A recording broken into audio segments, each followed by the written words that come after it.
Este vídeo é un extracto dun dos directos que facemos no Twitch. Se non queres perder nada do que facemos dende o Magazine Cultural A que cheira, papá, podes suscribirte a esta canle ou procurarnos en redes sociais. Deixamos links na caixa de descripción. Bueno, sí, fago aquí xa entrada de entrevista. Está hoxe connosco aquí na sección entrevistas aquí do noso pequeno recunchiño digital de Twitch da que cheira, papá, Antón, de Alén Space. Alén Space, para que non o coñeza, é unha empresa, creo que a sede está en Nigrán ou está en Vigo, en todo caso unha sede unha empresa pontevedresa do sector do New Space, que se ocupa de todo, tanto planeamento, construcción e utilización de satélites artificiais. Sabedes que non somos unha canle nos especializados en ciencia e tecnoloxía. Non quedou claro xa, coller. No directo chegamos á lúa, que carallo, no directo damos o pego totalmente. Mais pensábamos que tamén era interesante falar coa xente de Alén Space, un pouco dende a nosa perspectiva de Magazine Cultural, un pouco, pois, en parte pola idea un tanto romantizada ás veces tamén que temos do espazo, do mundo do universo, pero tamén para falar un pouco dende a perspectiva cultural do que significa termos no país unha empresa de creación de satélites e como poden ser as posibilidades de Galicia dentro deste entorno, e un poquinho dese tipo un pouco desa perspectiva. Entón nada, Antón, benvido, moitas grazas por vir aquí, dignar a túa presencia ante este espazo amateur. Bueno, no, eu encantado de estar aquí. Todo o que sexa estar así un pouco a contos encántame, así que encantado de estar aquí. Non te quixemos ter para a primeira parte porque era demasiado sentía demasiada vergoña do meu mal manexamento. Eu cheguei porque salín da oficina ás 8, cheguei a casa ás 8:30 e tal, entón levo como 15 minutos vendovos aí intentando aterrar na lúa e tal. Eu teño que dicir, eu nunca é a primeira vez que vexo o Kerbal. O sea, sabía que existía o xogo porque eu teño algún compañeiro que é un viciador bueno deso, vexo, o sea, seino por eso, porque me conta de vez en cando e tal, pero non teño ni idea de absolutamente de como se xoga, de que vai, nin nada polo estilo, entonces... Non te preocupes, Rodicio tampouco. Bueno, chegou, non? Nin que fose cuestión, é como a xente que lle custa aparcar igual, que non é cuestión de facelo super ben, é cuestión de que o coche quede no sitio, de que... Bueno, non debe ser tan fácil porque a primeira vez que se intentou ir, que foron os soviéticos, non? A Unión Soviética, a primeira vez fallaron. Entonces, sí? Entonces, o primeiro satélite, en plan, conseguiron ser o primeiro satélite que orbitara o Sol. Que orbitara o Sol. O Sol, claro. Ao fallar a Lúa, seguiu orbitando, foi a misión Luna 1. Entonces, tan fácil non debe ser atinarlle, non? Porque ao final está en movimiento. Home, tamén temos en conta que daquela, o sea, toda a tecnoloxía computacional cabeche no móvil, sabes? Literal, sí. Entón, bueno, joder, bastante facían, que carai. Sí, totalmente. Pois... Bueno, que ti fai pouco estivechedes en Dubai, non?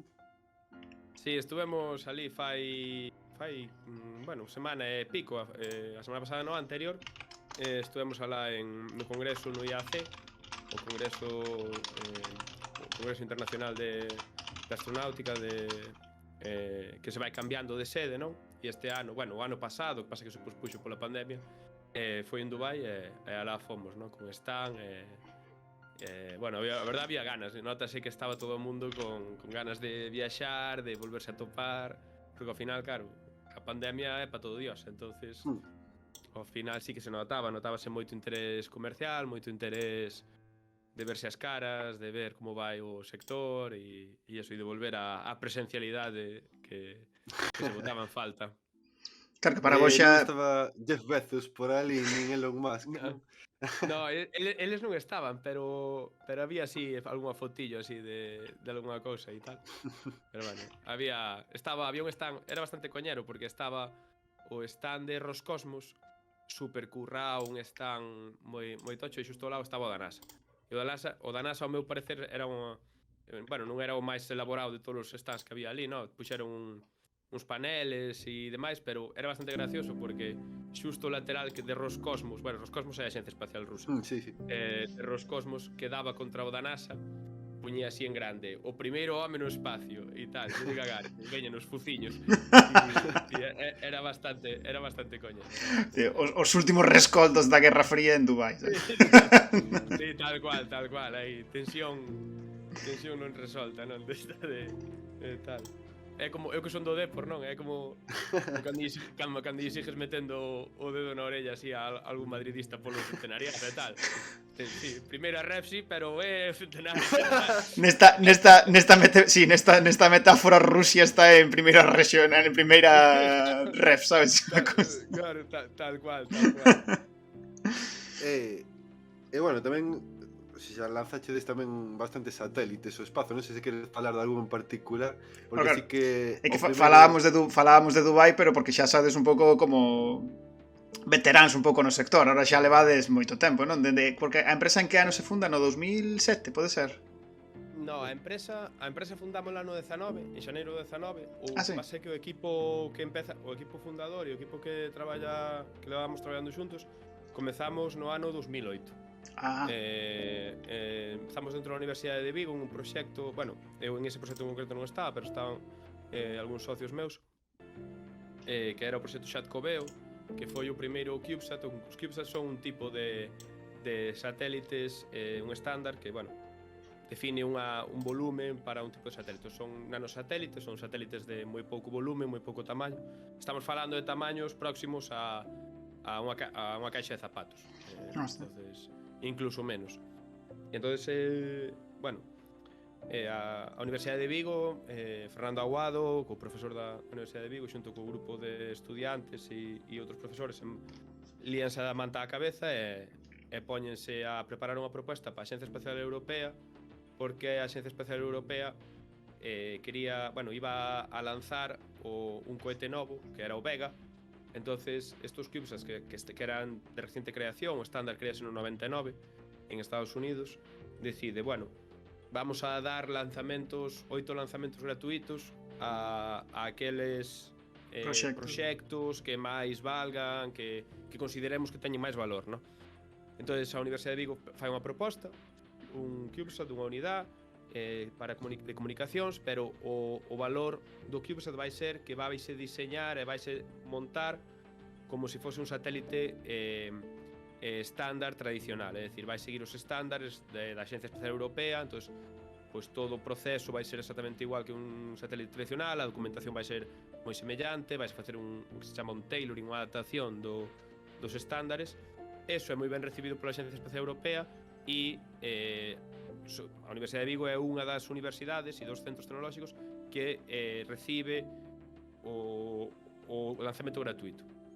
que A guai. partir de aí empezas unha colaboración co INTA, co Instituto Nacional de Técnica Aeroespacial de España, ¿no? E empezas a traballar. E este satélite lánzase no lanzamento inaugural de Vega en 2012. De feito, está o lanzamento en YouTube, pódese ver. Pero dai nace un equipo que empeza xa a pensar nos seguintes proxectos. Entón, o ano seguinte lánzase GIMSAT-D, que se lanza en 21 de novembro de 2013, un ano máis tarde. E en ese satélite, por exemplo, parte do equipo que fundamos a Alén, pois entramos en xaneiro do 13, non? Entón, foi o primeiro satélite que, inda que ao principio foi de forma, digamos, máis tangencial, formamos parte, non? Algúns deles, outros xa estaban aí no equipo.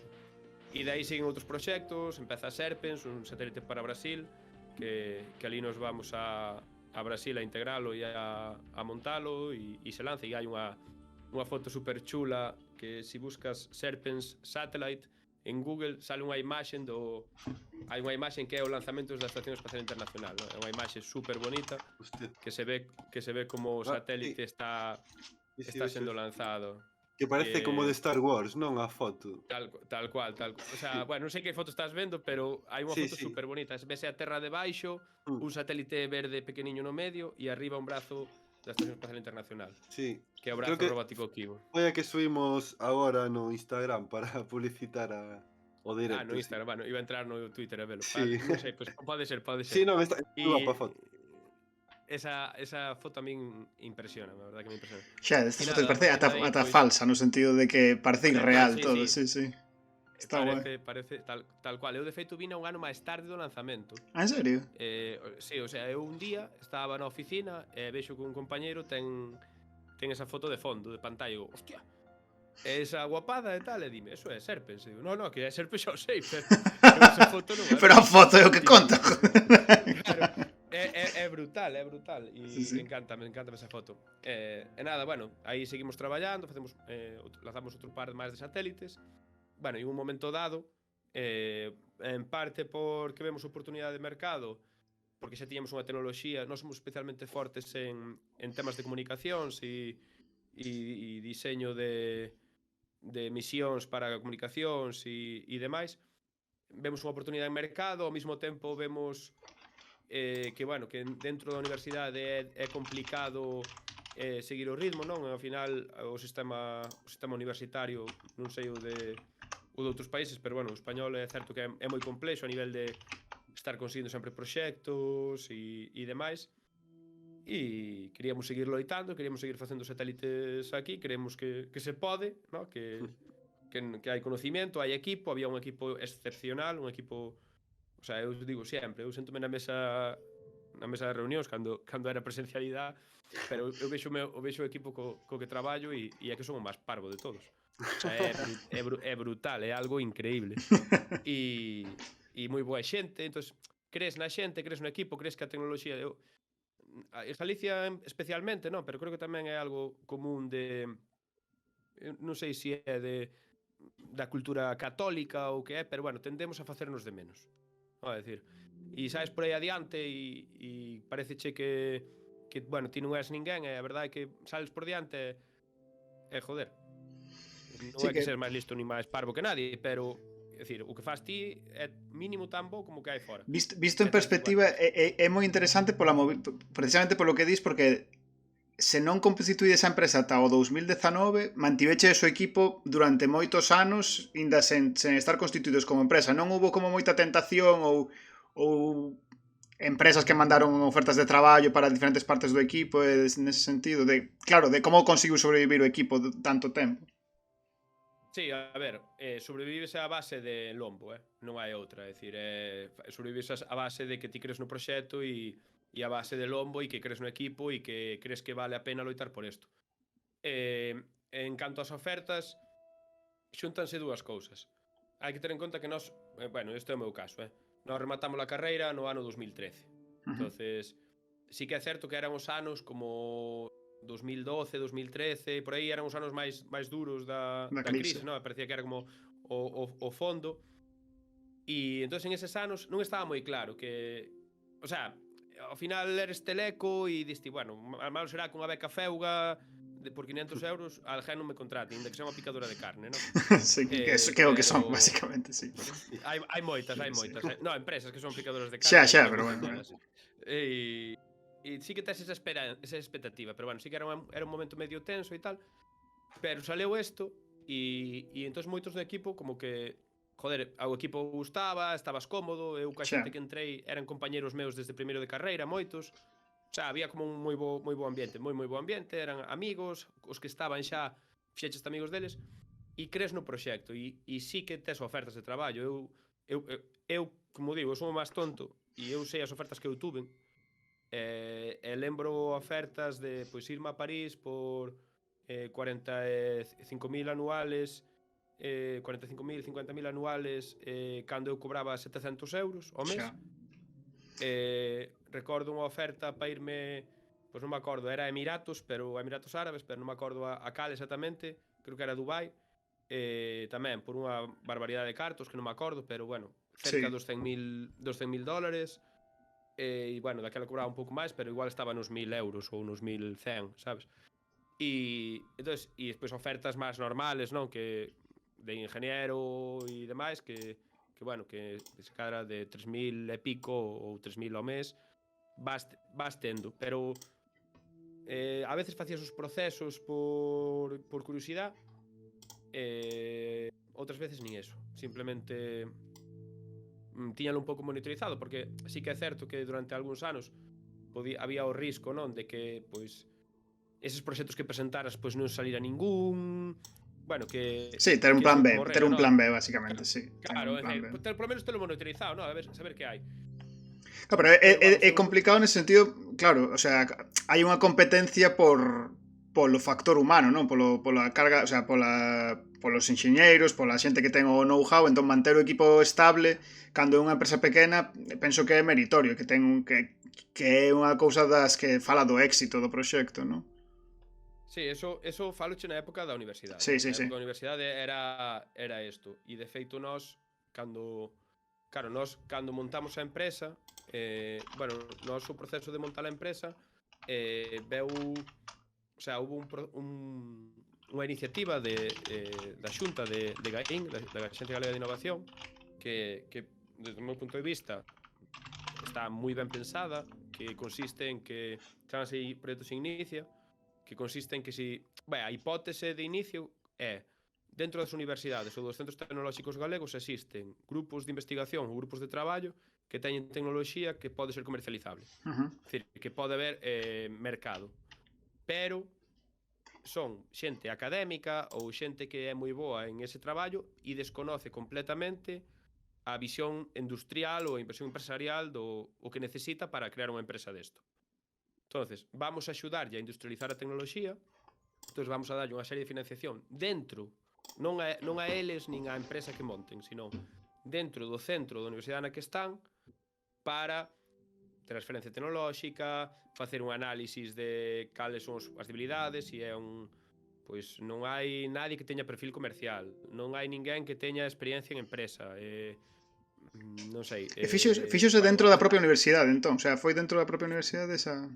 O sea, quen fai eso é GAIN, a GAIN recibe as peticións, esos analízanse e as que se deciden que son, vamos a decir, galardonadas, por decirlo así, dáselle unha financiación dentro da universidade. Xa, É dicir, senón a sen estar universidade constituído como empresa nin nada necesariamente. Exacto. Entendo. E entón nos a finais do 17 conseguimos un Inicia, durante o 18 estuvemos con Inicia, e en novembro do 18 parte do equipo, dos equipos que levábamos traballando xuntos, decidimos deixala, bueno, acá cerrase a parte de transferencia, o sea, conseguimos cerrar esa fase, entonces decídese deixar a universidade e montar a empresa. A empresa constituyese en xaneiro do 19, pero claro, dentro da universidade todavía quedaban proxectos que estaban en marcha, porque evidentemente ti decides, pero claro, había proxectos que iban tal. Entonces nós sabíamos xente do equipo que remataba contratos en momentos dados, é dicir, tal acaba en noviembre, Unha tal fase de acaba transición, en non? julio. Claro, entonces nós tiñamos que ter moi claro cando esa xente tiña que ir entrando no equipo, porque nós o que non podíamos permitir era perder o equipo, porque o equipo era a empresa, era o quen tiña conocimiento, era quen eran os teus amigos, os teus compañeros que levaban anos, que sabes como traballan, que sabes que traballas ben, e sabes que son un valor diferencial que outras empresas non teñen. E non hai... Eso foi unha presión moi grande o primeiro ano, e manter ese equipo, non? Claro, Ese equipo claro. que viña da universidade, montalo todo na empresa. E foi o... E sinxela esa transición a nivel, por exemplo, de... non sei se é o vosso caso ou non, pero a nivel, por exemplo, se tes algún tipo de patente ou se manexas algún tipo de propiedade intelectual, como faz a transición? Porque sigue pertencendo ya á universidade, non? En certa medida. Sí. Nos patentes non temos, patentes como tal non temos, sí que é certo que temos tecnoloxía que foi desarrollada na época da universidade, entón, evidentemente, a propiedade é da universidade. O que se fai, ou que se fixo no noso caso, non sei se é genérico, consiste en que hai uns acordos de transferencia de tal modo que a empresa, que realmente somos os que desarrollamos eso, temos dereito a comercializalo, a modificalo. Por exemplo, poño un exemplo moi obvio, o noso produto estrella é unha radio definida por software probada en espacio que se chama Totem. Esta radio definida por software foi desarrollada por nós durante a universidade. Que guai. A versión inicial. Claro, nós cando montamos a empresa é un produto que temos no portfolio de produtos, no catálogo, digamos. Nós sobre Totem desarrollamos novas aplicacións, desarrollamos nova tecnoloxía, vendemos Totem como tal cual, modificámoslo e tal. A propiedade, digamos, intelectual ou a propiedade... O sea, nós non podemos decir, vale, a partir de agora Totem vai no vender esta outra empresa. Xa. Non é noso. Hai unhas condicións nesa transferencia, non? Hai unha serie de... Entendo. Sí, evidentemente despois a universidade recibe regalías en función de cantos Totems se vendan e Xa. demais. Eso é un pouco como funciona, Joder, está... como funcionan estes acordes. Entonces, está moi ben, ou desde o meu punto de vista está ben, evidentemente como todo proxecto era a primeira vez que se facía, pois moitas cousas para mellorar e demais. Pero desde logo é algo que axuda moito, non? Porque eu cando estaba na universidade, o sea, eu nestes 3 anos que me parecen 100, a min pasoume de todo, desde situacións absurdas completamente a problemas que nunca pensei, o sea, eu aprendín, no primeiro ano aprendín a ler e Darío que é abogado, pois son unha caste que para min eu quedei asustado cos abogados. Se outro de tecnoloxía, eso sí que é tecnoloxía de pero coa boca todo, sabes? Esto sí que é tecnoloxía, non? Totalmente, eu quedei asustado, é dicir, era unha cousa que eu aprender a ler Contratos, sí. Sí, aprender a ler temas legales, ostra, a min costoume certo traballo, porque ao principio leías e dices, vale, isto está ben. E o abogado que está en nómina, digamos, decía, bueno, pero que aquí podes meter a man por aquí. E digo, hostia, claro, eu isto non estou vendo, sabes? E de paso estás aquí, paso te estamos pagando, efectivamente. Claro, é dicir, estamos...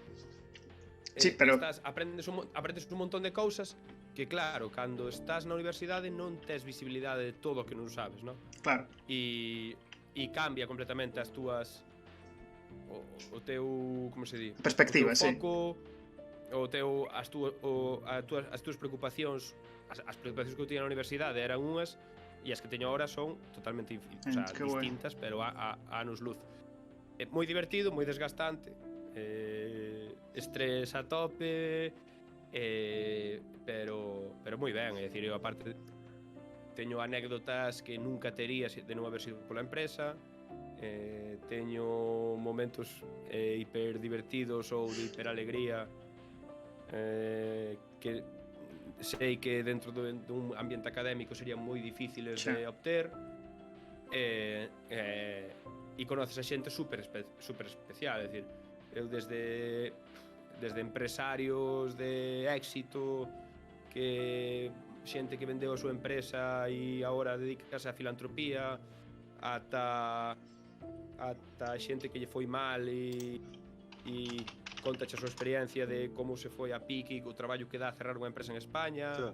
É dicir, cousas que eu, sitios que eu nunca jamás houvese estado se houvese seguido na academia, non? Entonces, pois por aí é moi divertido, moi ilusionante e que mola velo crecer, non? Ao final. Sí, un pouco historia de éxito no sentido do mecanismo institucional, non? Porque moitas veces se fala do que non traduce ben ou non somos capaces de traducir ben o talento das universidades cara a proxectos empresariais centrados no país, sabes? Que non marche fora todo o talento humano e despois tens que ir como recuperando, senón que sexa dentro das posibilidades da universidade a creación directamente da empresa, non? Ou de proxectos que podan ter bagaxe empresarial.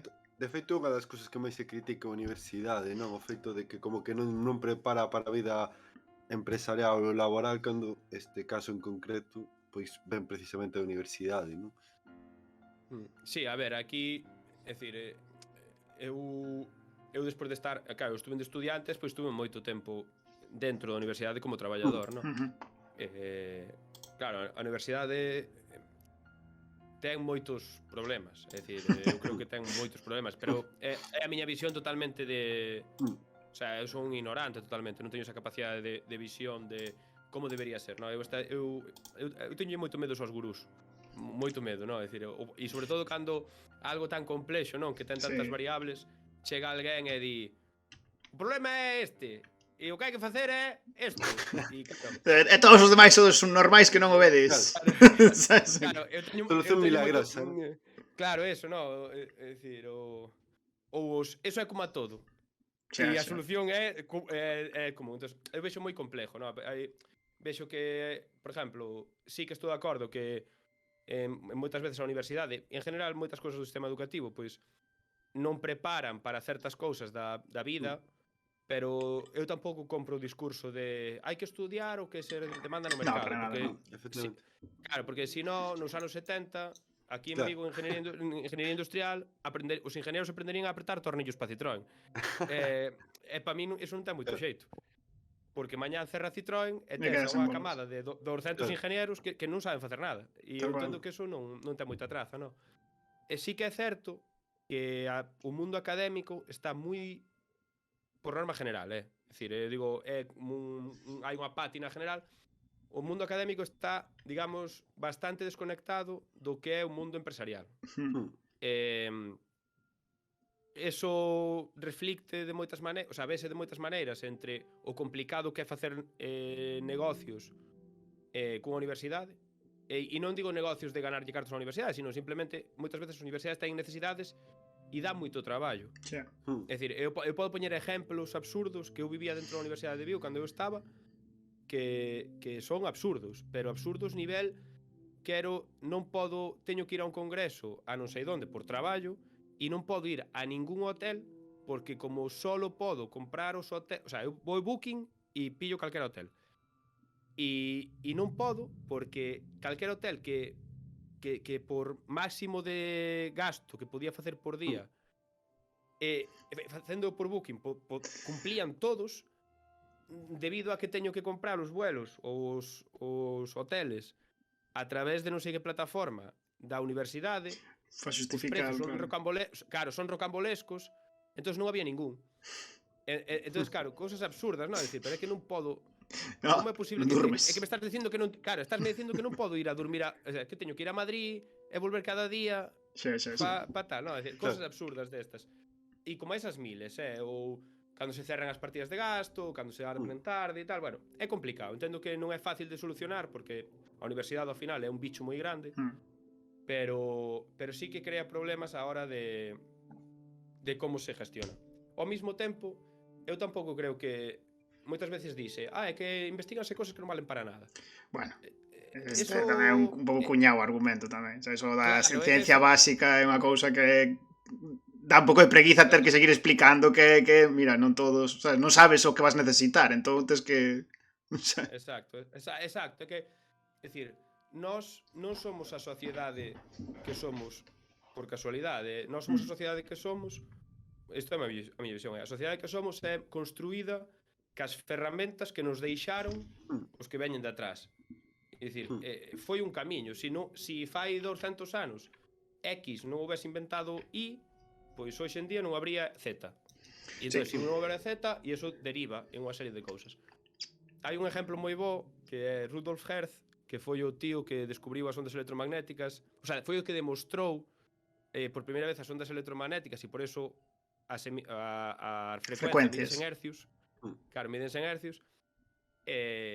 Cando lle preguntaron que había descoberto, que había demostrado, dixo, eu isto que demostrei das ondas electromagnéticas creo que non ten ninguna utilidade, que nunca vai ter unha utilidade. Non o vexo moito, Claro, isto creo que nunca vai ter unha utilidade. Eso, claro, e agora todo é inalámbrico, absolutamente todo, é dicir, pero cando digo todo é inalámbrico é que ti encende o coche e sintonizas 40 principales ou que sintonices e é porque alguén modulou esa señal, é dicir, é acojonante, non? E está en todo.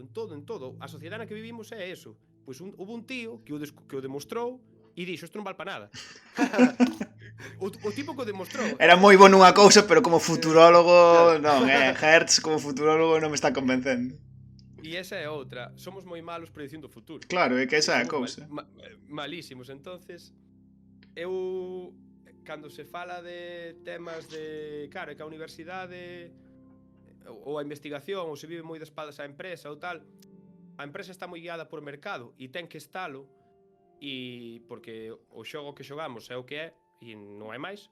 É dicir, as normas son as que son, ti tes un mercado, tes que competilo e tes que aportar valor ao cliente de forma máis eficiente que a competencia. Eso é o mercado, máis ou menos, é iso que tens que facer.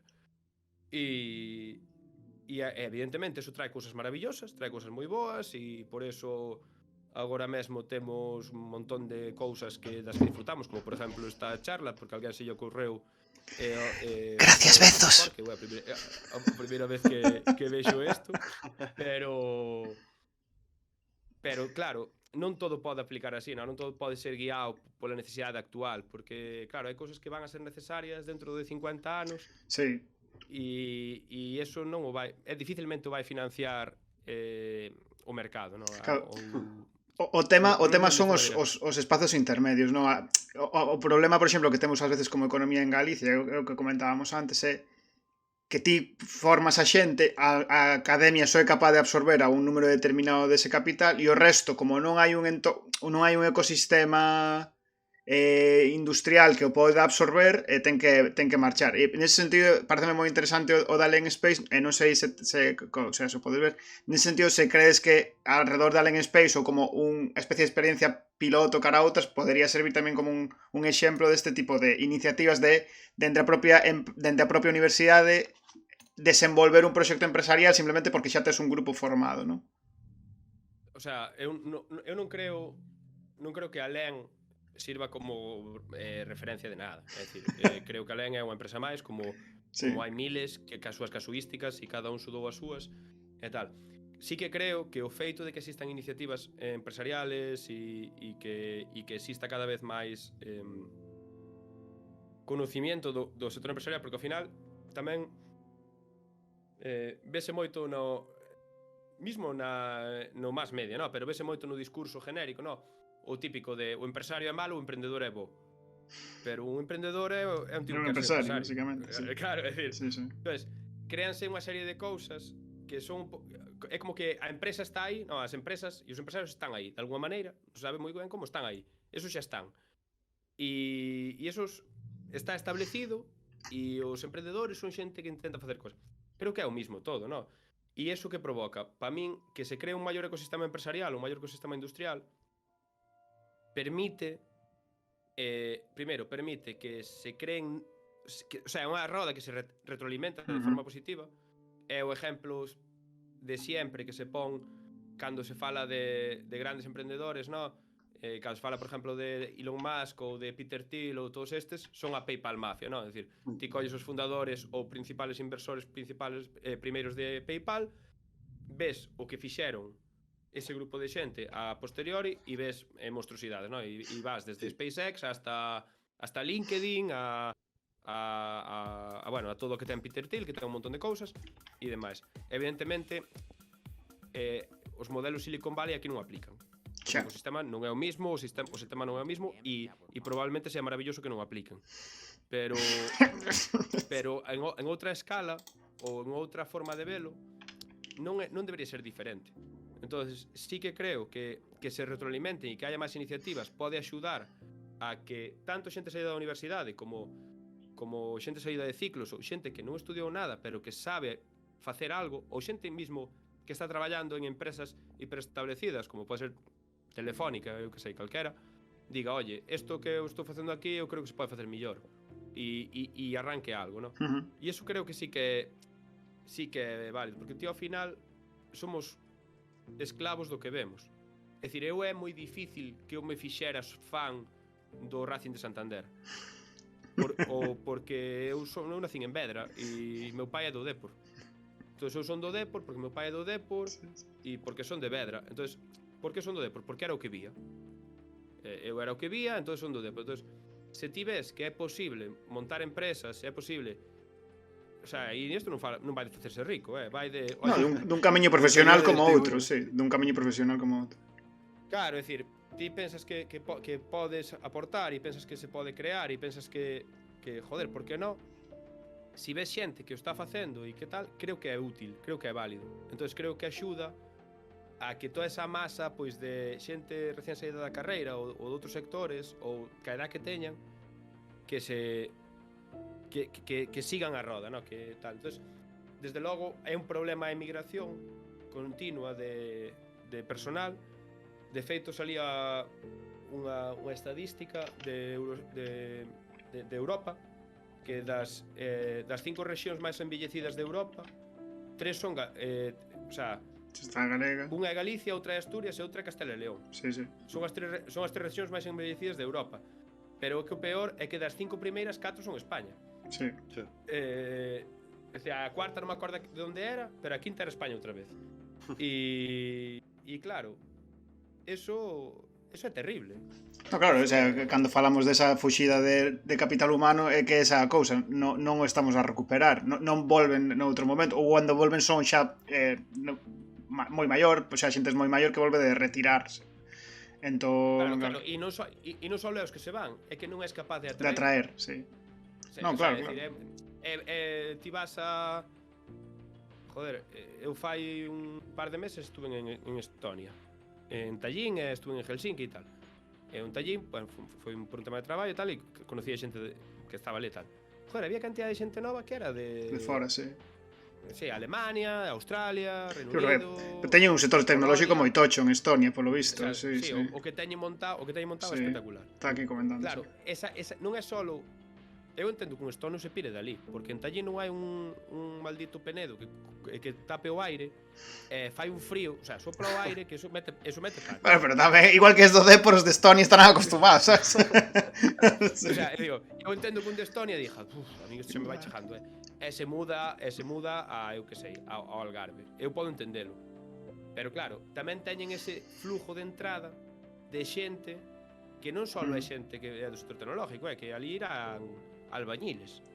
É dicir, que ao final moitas veces falase de que queremos, sí, que veñan ingenieros, pero joder, ojalá viñeran albañiles tamén, sabes? Sí, a nivel de demografía soluciona igual, que decir, sí. Claro, é dicir, que veña xente nova, non? Entonces, é un problema, entonces eu creo que non creo que Alén sea nada, sirva nada. Alén é unha pyme que agora mesmo somos casi 25, somos 23 personas no equipo e que esperemos ser moitos máis no futuro, pero Alén non é nada, é unha empresa máis que intenta facer o seu e ten a casualística que fai satélites, e o seu mercado, pois o meu cliente non é frigoríficos do Porriño, o meu cliente chamase Agencia Espacial Indonesia.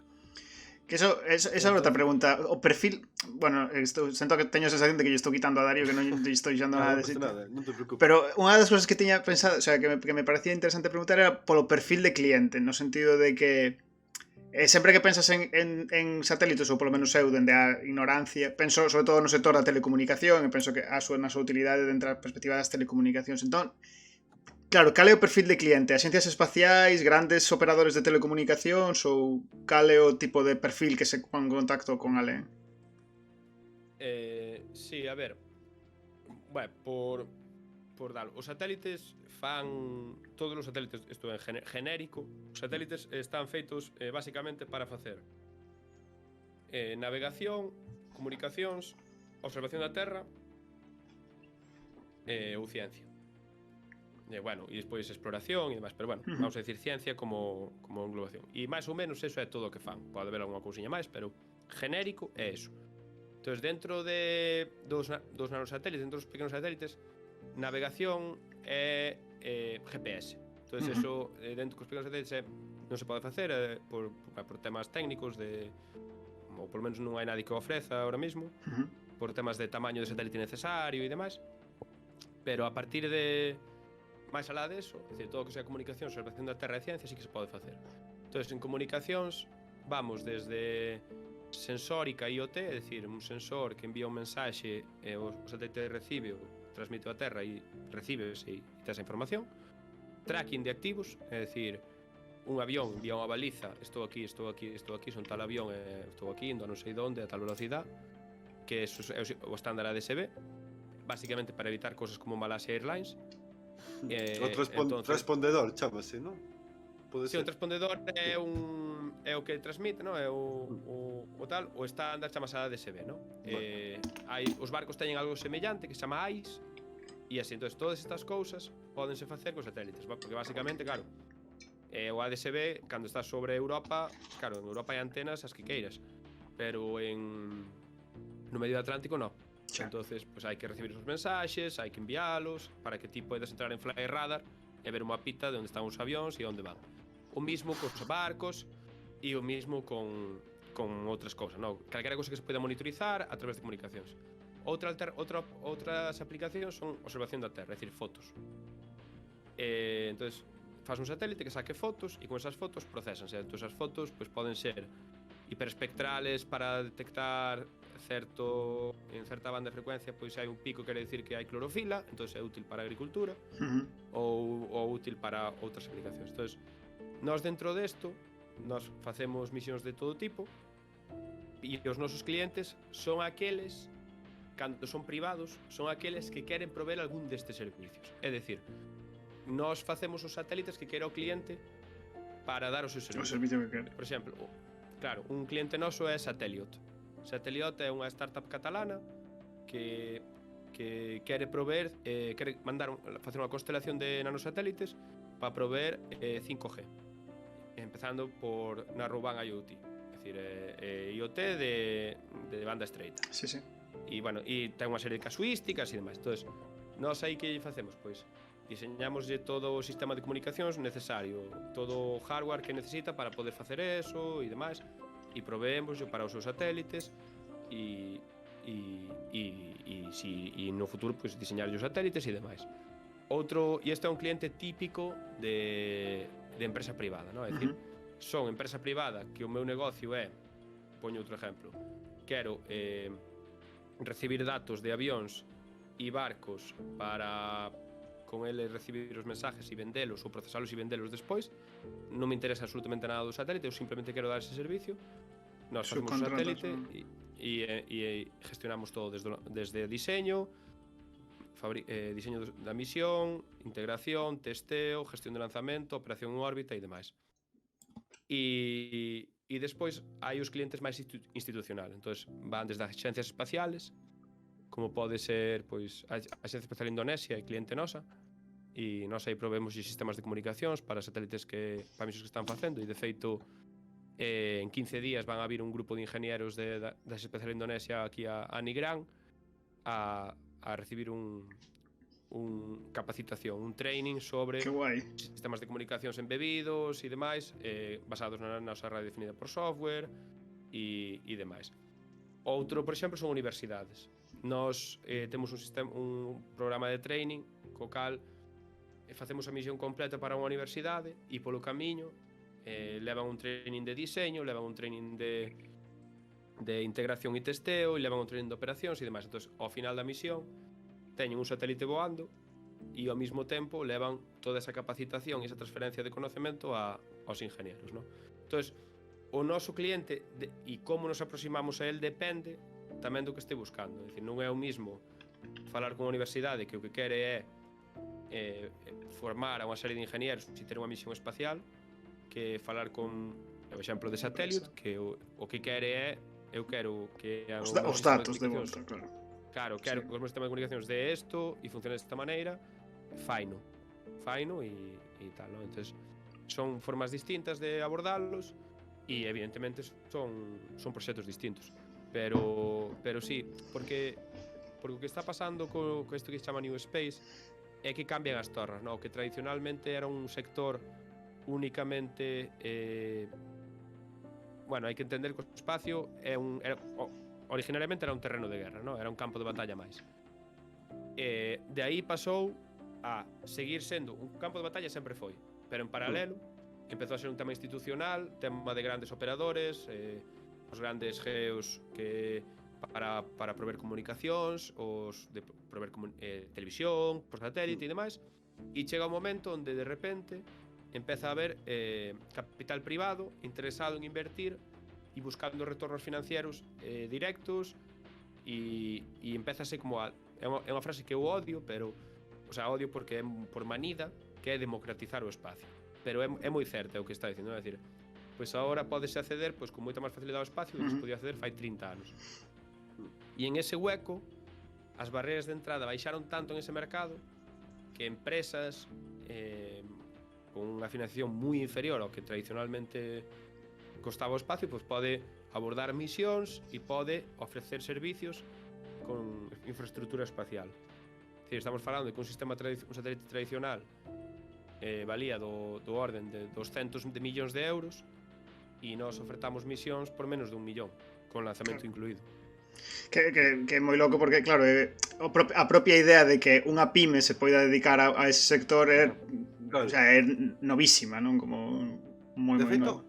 máis ou menos, canto sería o coste medio de lanzar un satélite ao espazo ou o máis barato que pode ser? Que esa é unha curiosidade que sempre tiven. Dixeches agora que 1 millón, non sei se iso é o mínimo ou se é unha No. cantidade a partir da que ti dis, bueno, falemos e No. tal. No, pode ser menos e vai depender da complexidade do satélite, é dicir, non é o mismo que un satélite sea hipercomplexo e demais, a que sea un satélite máis simple.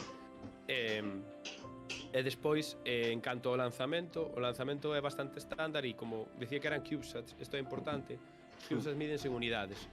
Entón, unha unidade é 10 por 10 por 10 centímetros. É un cubo de 10 centímetros por 10 centímetros por 10 centímetros. A medida que empezas a pilar unidades, é dicir, un 2 unidades é unha encima doutra, un 3 unidades son 3 encima, un 6 unidades é un 3 unidades replicado ao lado, e un 12, pois, volvemos, non? Un 12 sería, pois, 4 U's de base e 3 de alto. E a medida que crece o tamaño, crece o coste, pero, bueno, por facer unha regla sencilla de precios de mercado, lanzar unha unidade costa $50,000. Evidentemente, si un 12U pode ser, o sea, é algo máis barato que lanzar unha unidade por 12, quero dicir. Pero porque vai ter un tema de volumen e demais. Pero eso son precios de broker de lanzamento, é dicir, non é o esos son empresas intermediarias entre, digamos, SpaceX e nós. Son empresas que se encargan da gestión con SpaceX e a ti danche os teus inputs que SpaceX necesita. E eles encárganse de agregar a moitos como a ti para facer o volume de escala de... Claro. É un pouco parecido ao que fai en un armador, non? Sí. Claro, é un pouco parecido ao que fai pois DHL cando fleta un avión, non? Sí. É dicir, o que pasa é que, bueno, DHL é o dono do avión, pero se non o fose, Sí.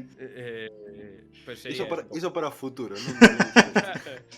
O SpaceX de grande e o para o futuro, claro. O tema da... Bueno, aí No, estaba pensando que o tema da democratización do espacio trae como unha cousa, non sei se ata que punto é unha polémica fabricada ou real, pero este problema técnico de que pode chegar un punto en que haxa como unha masa crítica de lixo a baixa órbita que supoña faga moi difícil no futuro facer lanzamentos no futuro. Entón non sei como ves eso dende a perspectiva dunha pyme que efectivamente participa dese proceso de lanzar cousas ao espazo dentro destas lógicas xa de que é moito máis barato e que se pode facer de maneira rentable. Sí, o sea, evidentemente eso é un problema e de feito é un problema que se está intentando empezar a ver como se pode atajar, ¿no? Hai que decir que si ti ves, bueno, a basura espacial chamase debris.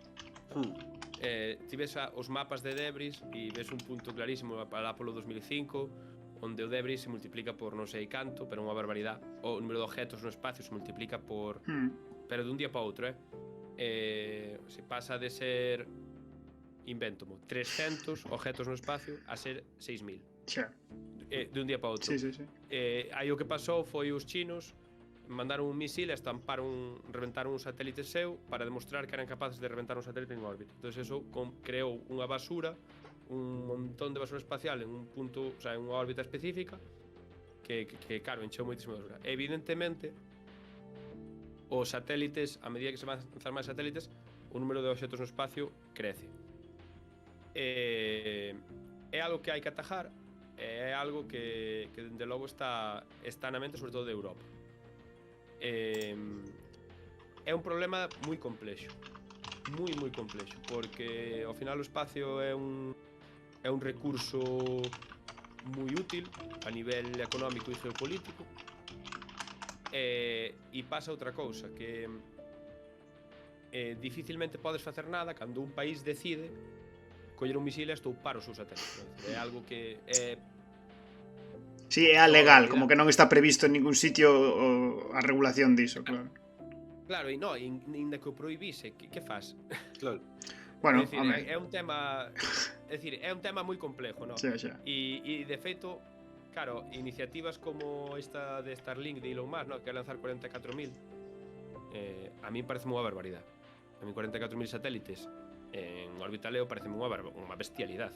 Sí, porque din como que non é tan problemático porque como que teñen caída e van caer naturalmente, pero non parece moi... Sí, acaban caendo, sí Sí. que é certo que caen.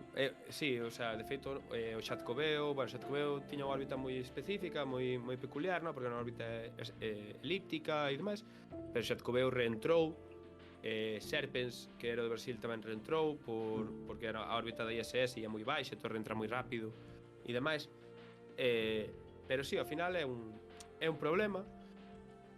O tema do lixo espacial é un problema que hai que atajar, que vexo difícil solución porque aí quen ten que poñer os... E isto é a miña visión casi personal, non? É dicir, eu creo que sin habelo pensado moito, pero creo que a quen hai que atajar son os lanzadores. É dicir, os lanzadores son os que poñen cosas no espacio. Entonces, si se están lanzando cousas que non cumplen con regulacións que actualmente non existen, Claro, ninguna hai que echar regulación. cousa, sí. É dicir, pero O paraíso dos liberais. totalmente. Pero claro, si non existe ninguna regulación, pero si existise é moi difícil de controlar porque claro, ti podes poñer unha regulación en Europa que Europa Respete, non deixe lanzar satélites, pois si non levan un sistema de orbiting e demais. Vale. Pero si a India di que les lanzan igual, o que vai pasar claro. é que vai lanzar que a India. Bueno, é o problema da economía mundial, só que aplicado a este sector en particular, non? Pero ao final son países moi concretos, é dicir, que ten capacidade de lanzamento son países específicos. O sea, é a India, é China, é Rusia, é Japón, Estados Unidos, Europa e para de contar. Decir, actualmente, bueno, e hai iniciativas de microlanzadores, pero falo con lanzadores que non vayan solo para pequenos satélites, ¿no? Que vayamos máis alá deso. Claro, ao final é un tema moi complejo porque e de feito Europa, e hasta non é Europa como un todo, é dicir, é Francia e, bueno, Francia con Italia e tal, pero o sea, é a Agencia Espacial Europea. Que guai. Reino Unido tiña capacidade. Reino Unido é o único país da historia que tuvo capacidade espacial, o sea, de cohete, e perdeuna. É o primeiro. Tiña un programa de lanzamento e todo, que lanzaban e deixárono morrer. Creo que agora están intentando quereno resultar, creo, non sei. Home, que é curioso. É moi raro, sí, é moi raro. Que además que cantidad de territorios que ten sen habitantes o Reino Unido que pode facer aí unhas bases da hostia. Claro, que o equivalente como tiñamos ferrocarril e decidimos que non, que o quitamos todo e xa está. Imos andando. É moi loco eso. Sí, algo así, decidiron perder esa capacidade. Entendo que no seu día pois sería algo lógico por temas de coste e demais, non o sei. Pero bueno, visto en perspectiva, pois evidentemente parece descabellado, ¿no? Pero poñen aquí como bueno, tranvía en Vigo, poñen aquí. Sí, tal cual. Sí, son esas cosas que non entendes, no momento, en fin, en su cabeza sonaba espectacular, ¿no? Foi un pouco así. Xa que estamos co tema dos nanosatélites e dos lanzadores, quería facer unha pregunta en relación a isto, que non sei que opinas ti do proxecto Starlink que ten Elon Musk, ¿no? Do que falábamos antes. Porque aparte ten bastante que ver con nanosatélites, non? Polo que eu sei. Bueno, son satélites son máis grandes. Sí? Moito máis grandes. Son visibles ao ollo humano, non? Sí, non sei dicir agora a masa que teñen de memoria, pero xuraría que está en torno a 600 kilos. Sí, que os podes ver ao ollo ceigo. Penso que ia ser máis grande, sí. Pois pequenos, son bichos. Non son satélites de toneladas como hai moitos e tal. Sí que son certo tamaño reducido e tal, e claro, a min parece unha barbaridade. O sea, a min 44.000 a nivel número parece unha barbaridade. Estas megacostelacións que hai, Starlink, Telsat ou non me acordo como se chamaba o nombre, e hai unhas cuantas máis que se están lanzando, e falo de megacostelacións, o sea, de OneWeb e demais, de 5.000 para arriba. satélites, a mí pareceme espectacular desde o punto de vista ingenieril, ¿no? Todo o que implica a nivel fabricación, gestión e demais, pareceme flipante, a verdad, pareceme pois entendo como cando un ingeniero de camiños ve unha ponte espectacular, non? E, joder, macho, que pasada. Pero eu teño serias dúdas de si non sei como decirlo, si todas, o sea, si fai falta tanto e si todas son viables. Xa. Máis alá de temas geopolíticos, digo puramente en mercado, porque as megaconstelacións mírase moito ao espacio, pero o punto fundamental o problema fundamental que teñen todas estas sistemas é sempre o mismo, son os terminales en terra. Os terminales en terra son hipercaros e entonces, mentre o terminal sea moi caro, Da igual é cantos moi poñes. difícil, claro, é moi difícil que eso escale. Entonces, Claro. É complejo, pero bueno, Que guai. veremos, non? É dicir, eu non sei como vai ir, non teño ni idea. Eu abrallado estou e bueno, e deseando ver que pasa, non? A mí pareceme unha barbaridade 44.000 satélites, non? Sí, unha barbaridade. Todo soa sempre super megalómano, que conste, ademais. O sea, como, en plan, vamos a encher o Sáhara de placas solares, sabes? Son como proxectos locos de estaban un día de quentada, sabes? Bueno, de Sí, feito, era tamén unha tolemia fai anos o de lanzar cohetes e aterralos despois, non? O sea, lanzar un foguete que pero logo aterrar. sí, totalmente. No, sin duda é algo Que non digo que sexa que exitoso maravilla. todo, digo. Eu vexo unha diferencia, moi clara. O tema dos cohetes, eu non falo desde que técnicamente podría parecer unha locura. Eu non son ingeniero mecánico, teño cero idea de cohetes e demais, pero podría parecer unha locura técnicamente, pero a nivel conceptual en mercado Sí. é super lógico, Sí, non? claro. Sí, é certo, sí. Eu non crío un cabalo para andar 100 metros. Sí, é devolver as latas de birra despois de usalas, basicamente, sí. O sea, que O tema de cartos, máis que nada, Sí, que sí, sexa sí. máis barato, non? Ten sentido, non? Ten sentido. Entonces, Non teria que construir unha cousa de novo, claro. claro, a mí eu digo, claro, isto ten sentido en mercado. Si se consigue, ten sentido.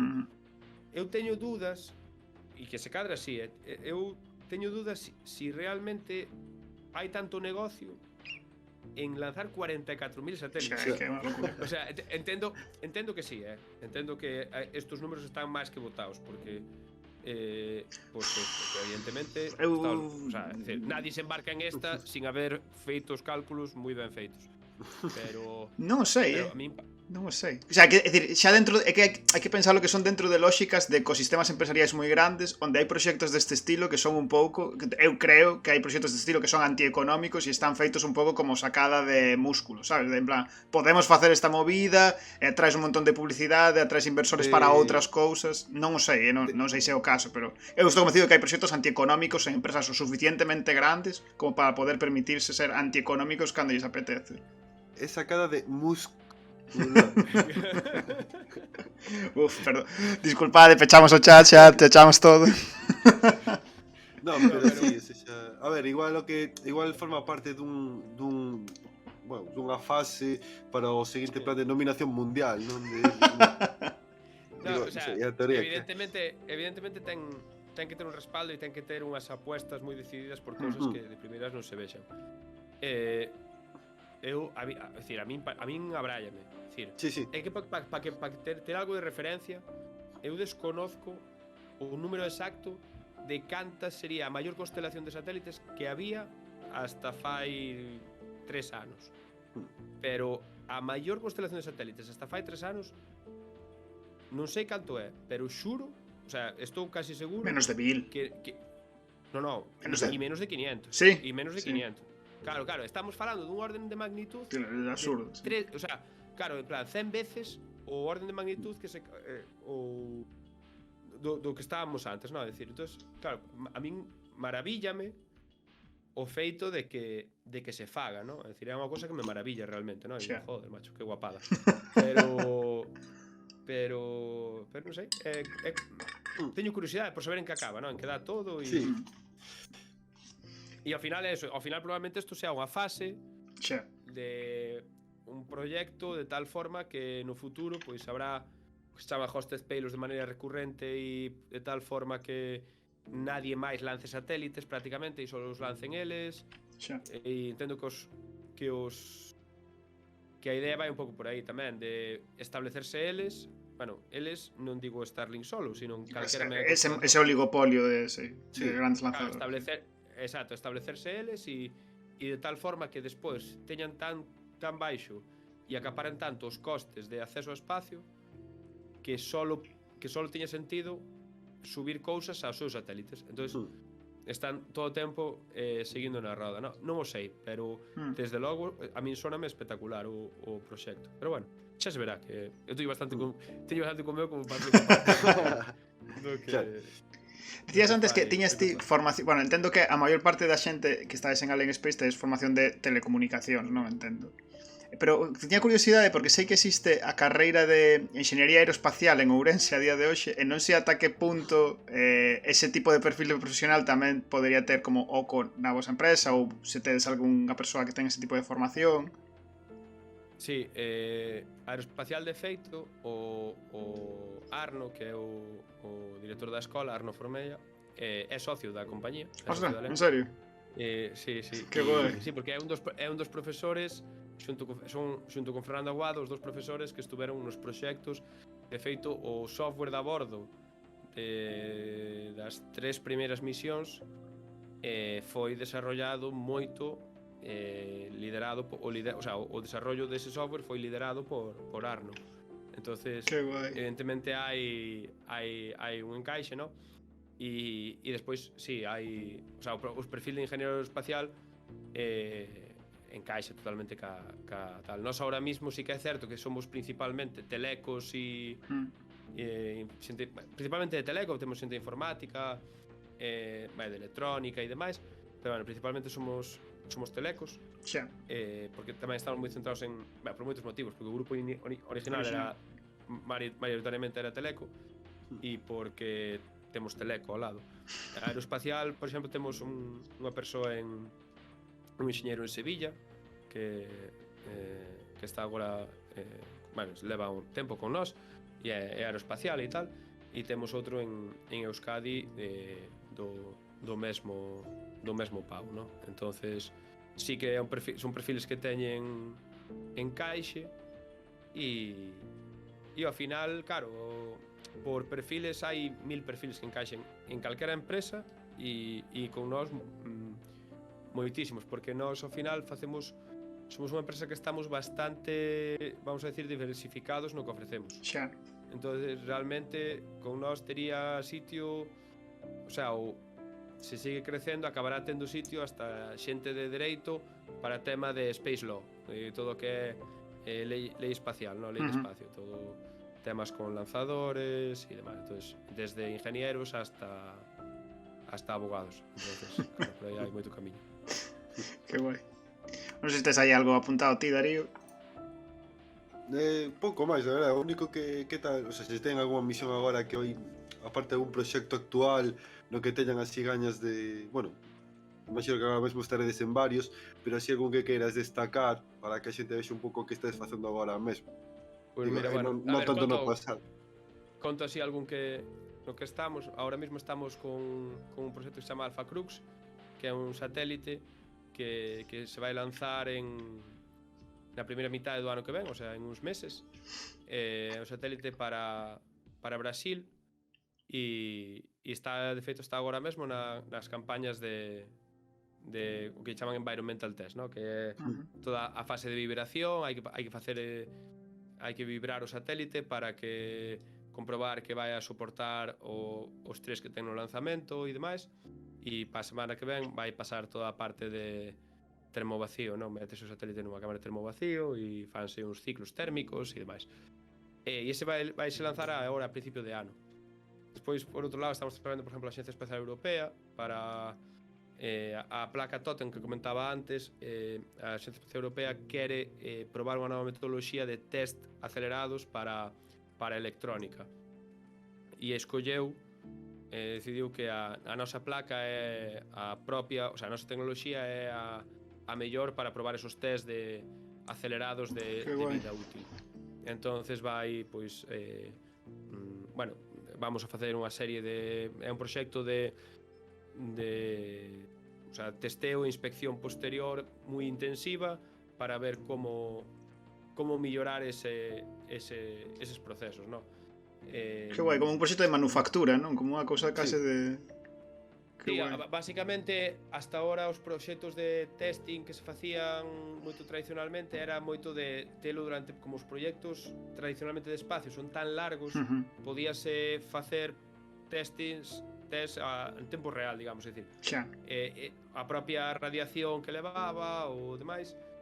O que se quere probar agora é, xa que se están usando outra tecnoloxía e os proxectos son tan cortos que en menos dun ano pode estar o satélite voando, vamos a ver se existen novos tipos de De test, test.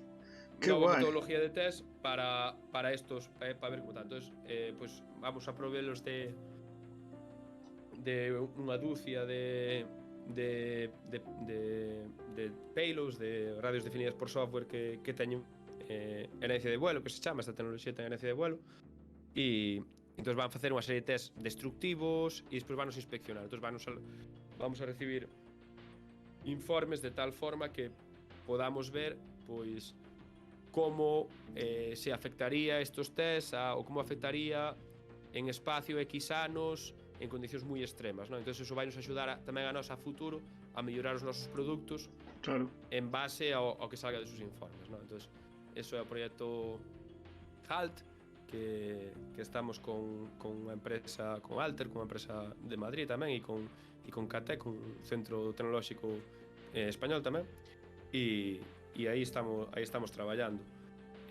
Pois desde esos proxectos, comentaba antes, a proxectos que a Xencia Espacial Indonesia, no? Que estamos provendo de payloads de comunicacións ou por exemplo, centros de... O NERA é un centro de investigación francés de referencia para temas de espacio e bueno, contratounos a nós uns desarrollos moi específicos que necesitan porque non hai no mercado porque unha das nosas diferenciacións tamén é que sobre a nosa tecnoloxía desarrollamos cousas que o cliente necesita, ¿no? Que é algo que moitos competidores non o fan, ¿no? Entonces por aí pois estamos desarrollando pois unhas payloads en HF, en high frequency, que son frecuencias moi bandas, moi baixas e demais, e bueno, non sei, desde provisións de estacións terrenas para satélites ou payloads para tracking de barcos que están ahora mismo voando e demais. Entonces estamos en varias cousas. Variadísimo. Como que cada proxecto do que mencionabas era como se fose outra empresa, como sabes, é un variadísimo, non? En realidade. Sí, é unha das cousas que temos, que facemos, a verdade é que facemos moitas cousas, non? Hai moitas empresas que están como super enfocadas en facer unha cousa sola, non? E permítelles, se traccionan o mercado, ir moi rápido, porque están super enfocadas en tal. Nós somos moi amplios, nós ao final temos unha experiencia moi grande de moitos anos e abrazamos moito mercado moi amplio. Eso permítenos, como lle escoitei a un CEO dunha empresa de espacio bastante potente o outro día en Dubai, decía, nós entramos pola bisagra, e fíxome moita gracia, non? El decía, nós facemos todo, entonces si a un centro de investigación lle chirría a bisagra da porta, nós arreglamos. O seguinte que facemos é meterlle o sistema láser. É o seguinte tal, non? Que decía, eles entran pola bisagra. E gustoume moito e en parte é certa filosofía que levamos para certos proxectos. Evidentemente non te vas a poder a desarrollar calquera cousa que bueno, claro, dentro dunha que entre pola porta. Evidentemente ten que ter un obxectivo final, non? Hai sempre que aspirar a ver onde está ese objetivo final de seguir crecendo e proxectos ambiciosos, porque ao final é para que estamos aquí, non? Para crecer. Que guai, que pasada. Eu só teño unha última pregunta. Sí, tira. Unha dúbida que teño. Que os nanosatélites que tedes teñen sistema de propulsión ou non? Pois mira, os que están lanzados hasta ahora non hai ningún que o teña. Pero mira, xusto para unha proposta que fixemos fai un mes, iban todos con un sistema de propulsión. Entonces, adecuámonos ao que necesita a misión específica do cliente. Joder, e tamén desenvolvedes vos o sistema? Claro, bueno, sí, evidentemente sí. No, Evidentemente no. non, quero dicir, é da parte da lanzadora, non? Parte da... No, nós hai certas partes do satélite que nós facemos o diseño todo do que é o satélite e demais, pero para cousas específicas nós imos a mercado ou temos partners Xa. que se encargan deso, non? É dicir, un exemplo moi obvio, por exemplo, é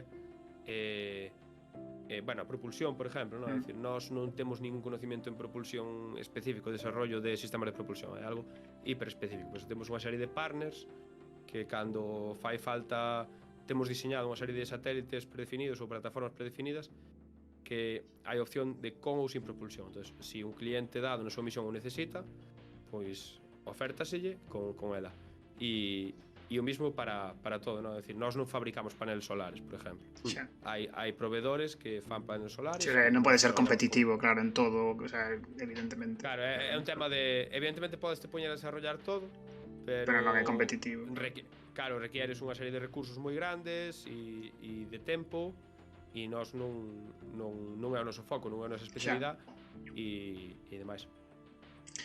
Pois moi ben, bueno, de feito, sí. de feito nos Sí, de feito nos satélites, é que comentar que no feito nos satélites da NASA e da ESA e tal, van por partes tamén, no? Que moitas partes fan nos outras axencias, outras empresas, etcétera, no?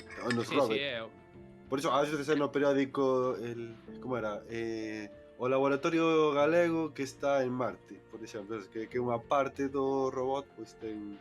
Claro, por exemplo, a empresa esta que vos decía que entra pola bisagra chamase OVS, é unha empresa vasca que fan, a verdade, son espectaculares, todo o fan de todo, non?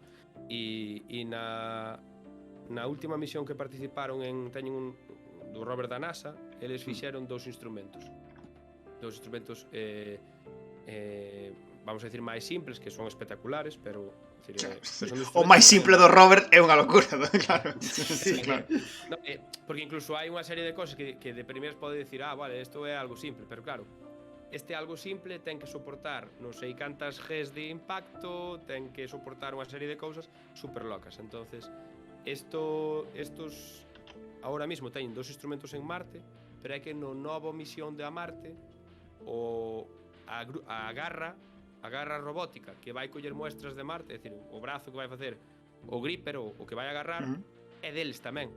Hostia. Entonces, claro, eles entraron pola bisagra, non? Entonces, é unha coisa máis simple e despois fixeron este gripper, está no validado e tal, e, bueno, vai ir nas seguintes misións, non? Entonces, claro, isto é unha empresa vasca, é unha empresa de Euskadi que está vendendo a NASA. A NASA apóiase de Lockheed Martin,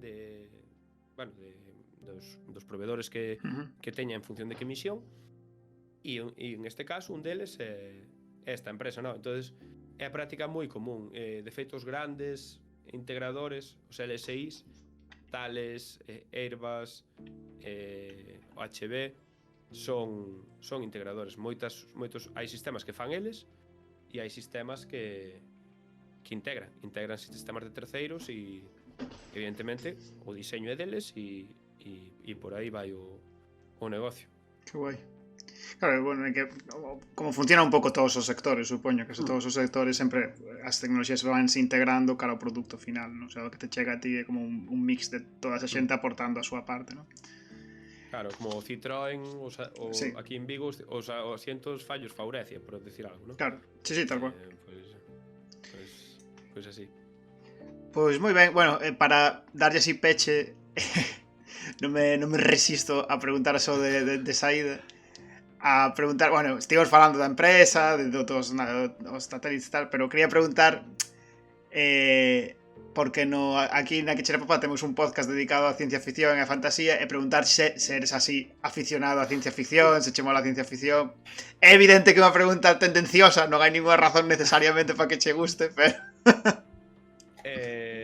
A ver, non especialmente no sentido de que non son hiperfan en específico de ciencia ficción, pero evidentemente pois cantidade de obras de ciencia ficción pois parecen maravillosas, desde Blade Runner como o cine ou a trilogía de la fundación de Asimov. Bien, vale, saca nota.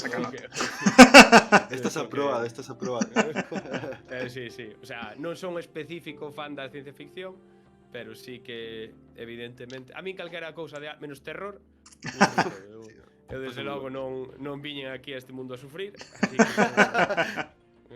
Xa eso non sufre o da entendo. banda, non? Xa sufre da banda. Claro, exacto, eso de sentarme ali a pasar medo, lo siento, pero non teño bastante poder por... Xa, ser do Depor é puto terror, sabe, tamén é certo, Entón, teño bastante por nos últimos anos. Bueno, máis que terror é un pouco de masoquismo directamente, sabes? Como, xa sabes que che vai doer. Que vamos a Riazor, xa sabemos que vai doer e punto. Totalmente. Entonces, pues sí, pues eso. Entonces, por aí hai... Mentras se cumplan as premisas, eu mentras non... Quero dicir, a min me parece moi ben que o protagonista voe, o coche voe, todo o mundo voe. Pero non me dixas na mitad da película que é que o malo non pode voar porque que de repente perdeu o poder de voar. Queda enxeñeiro, queda enxeñeiro. Saír da película cuestionando a coherencia interna, sabes? Si voe todo o mundo, non me toca as narices. Eu, o sea, compro calquera premisa, ahora ben, hai que mantela. Claro. Entonces, pues tal cual. Pois moi ben, xa, bueno, estamos en realidad fora de hora, pero que claro, saíron tantos temas, había tanta cousa que falar que, joder, era imposible acotarse a hora. Bueno, aparte como me enrollo un pouco, pois... Bueno, joder, pero no, dá moito máis gusto o entrevistado que ten que falar, non estamos aquí de dar un pouco a réplica e tal, pero a idea é que ti contes esas cousas, joder. Nada, vamos a ir dándolle peche xa o directo doxe, que xa estamos en hora. Darlle de novo mil grazas a Antón por virse. Darlle tamén as grazas a Darío por facerme de copiloto no outro. No, que tal. E moitas grazas a todas aquí as que estivestes vendo a charla. Espero que vos resultase interesante. Para nos foi no moito, a verdad, porque eu penso que aparte de que Antón explícase moito, pero ademais explícase moi ben, o sea, no sentido de que todos os temas que lle fomos dando, eu que son super lego, pareceme como moi aprensible todo o tempo. Nada, vémonos xa para a próxima, non sei de que será nin cando será, pero xa anda atentas que estaremos en seguintes cousas. E nada, un placer. Ata a próxima. Moitas gracias e nada, seguir peleando por aí. Sí, hai que pelear, hai que darlle. Exacto. Veña. Hasta logo. Hasta logo.